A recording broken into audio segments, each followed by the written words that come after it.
This is Jared Horak for today's RacingDigest.com, and my Today's Racing Digest video series continues Saturday, March 9th, 2019. We're going to look at the 3 Kentucky Derby 2019 prep races, and we're going to give top win contenders for each of them. Let's jump right in. Aqueduct Race 10, the Grade 3 Gotham Stakes, 1 mile on the main track. We have an 8-horse field, and I think all 8 horses are going to have some kind of impact on this race.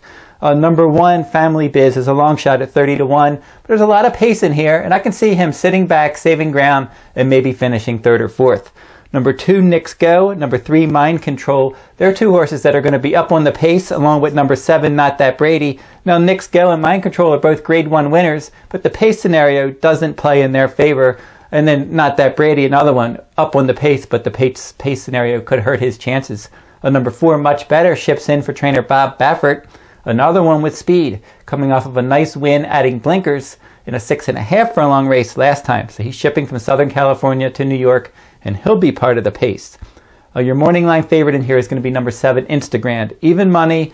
He looked good in both of his wins last year, winning by more than 10 lengths in both races as a juvenile, including the Grade 2 Best Pal at Del Mar.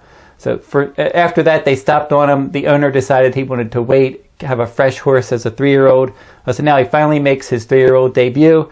And it's good that he's making his first start in 7+ months, and it's a 1-turn race because he could need the race. They don't want to start right out in a route. So this long 1 mile around 1 turn, I think, works well for him. He probably doesn't need the lead. He did go to the front in both of his 2-year-old races, but he relaxed nicely and then kicked away. So I can see him relaxing, maybe just off the fast pace. He's a contender, but at even money, he's really not going to offer any value. Number 8, Tickvin Flu, is interesting at 12 to 1.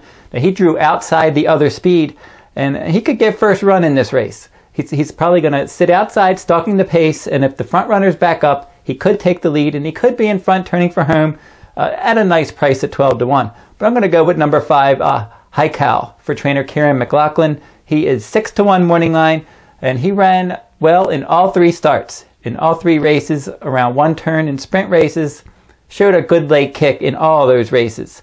I liked his win last time in the Jimmy Winkfield. He did save some ground, but there wasn't a lot of pace, and he overcame that lack of pace there to get up and win by a neck, and that was on February 9th. Now, he's going to get plenty of pace to chase in here. I think he can handle a 1-turn mile. He improved his fire number, his CPR, his pace, and his final ratings in all 3 of his career starts. If those not familiar with today's Racing Digest, the fire number is speed throughout a race. The CPR is the comprehensive performance rating, which takes into account pace, final time, and closing fraction. Look for High Cow in the stretch, maybe to run past them all at a little bit of a price. Let's jump over to Tampa Bay Downs, race 11, the Grade 2 Tampa Bay Derby, and they're going to be traveling a mile and a 16th on the main track. Some horses to look for in here. Number 10, Tacitus. He was one that was on my Derby list before. And now he's not on my top 11 contenders right now. He's 12 to 1 morning line in here, but he could certainly jump right back on my list if he runs well in his first start as a 3-year-old. Certainly has an outstanding pedigree for trainer Belmont. He faced some decent runners in New York in both of his maiden starts last year. Grinding speed, like I said, bred to be any kind of runner, and I would not be surprised if he ran well here, but he could need the race and then maybe move forward after this. Number 6, Outshine, for trainer Todd Pletcher, 8 to 1 morning line. 1-2 is 2 of his first 3 dirt sprints. He added blinkers. He earned an improved number on February 10th. And Joel Rosario is going to ride, and he's probably going to stalk the pace. Your horse to catch in here is going to be number 5, Well Defined. Now, he added blinkers, and he went right to the front, and he won the Sam F. Davis Grade 3 Kentucky Derby points race at Tampa Bay Downs at 7 to 1 odds on February 9th. Now, all 3 of his career wins were in front-running fashion, so he was able to get out there and get loose, and when he can do that, he's dangerous. But there's some other horses that could show speed in here, and if he can't get out there and control the pace, he's most likely not going to win this race. Number 7, Win Win Win. He's way up on my Derby list right now, and this is his first start around 2 turns. He's your morning line favorite at 5 to 2. He's been an excellent sprinter, 7 furlong races. He's 3 for 4 with a 2nd place finish. He looked excellent in that local prep race, the Pasco Stakes at 7 furlongs. He ran away. He earned a strong number. He's bred to go this far, and I think he's probably going to win this race if he does handle the 2-turn distance. He broke slow in his last couple of races, and I don't think he can afford to really make any mistakes in this Derby prep. This is a deep field. There's some other contenders in here. You don't want to make any mistakes. We saw Country House do that, where he made some mistakes, and he was able to finish second in the Risen Star last time, but that cost him the win, and you can't make mistakes in these big races. I'm going to go with number 4, Dreammaker, as my top choice. He's 4-1 morning line, and I've always liked this one.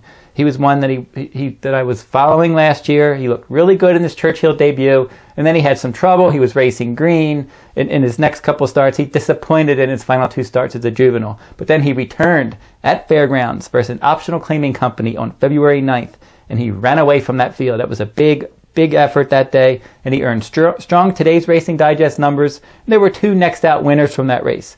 So he owns that excellent pedigree for trainer Mark Casse. He's got tactical speed. Florent Giroux's going to ride. Good post position. If you can get anywhere near 4-1, I think it's definitely worth a play. I think they're going to bet him down a bit. He's going to be the second choice. But if you can get even 3-1 on him, I think that's more than a fair price. Finally, Turfway Park Race 11, the Grade 3 Jeff Ruby Stakes. 1 mile and 1/8 on the all-weather track, and I think the 2 favorites are the ones to beat in here. Now, some like it Hop Brown, it could take too much money. He's 8-5 morning line. I think they're going to bet him for sure. He could easily go lower than that. He won the local prep race for this very easily. This New York bred, he placed in 3 graded stakes races over a route of ground last year on turf. So he's versatile. He looks like a solid contender in here, but he's really not going to offer a lot of value. I'm going to go with the 6, Skywire, 3-1 morning line. He's not really a ton of value, but he's going to offer more value than some like it Hop Brown. So he's my top choice in here. He's 2 for 2 in his career, and he looked very good winning in the slop at Gulfstream Park when he moved to the Mark Casse barn on February 13th. He earned his diploma in an all-weather sprint at Woodbine late last year, and he was working over that Woodbine all-weather surface multiple times before that win. So we know he can handle an all-weather surface. It was good to see that he earned a better number in his return. And he earned the best last out Today's Racing Digest numbers, getting a 95 fire number, a 152 CPR, a 149 final rating. So those were strong numbers across the board. And if he can run that race again on an all-weather track, which he's already proven he can handle, could be very tough to beat, probably striking from mid-pack. For my top 3 contenders, again, my win contenders for these races, the Gotham, I'm going with number 5, High Call. Turf Tampa, race 11, I'm going with number 4, Dreammaker. Turfway Park, race 11, I'm going with number 6, Skywire. If you like this video, give me a thumbs up, subscribe to my YouTube channel, make some comments in the comment section. Who do you like in these 2019 Kentucky Derby points races for Saturday, March 9th?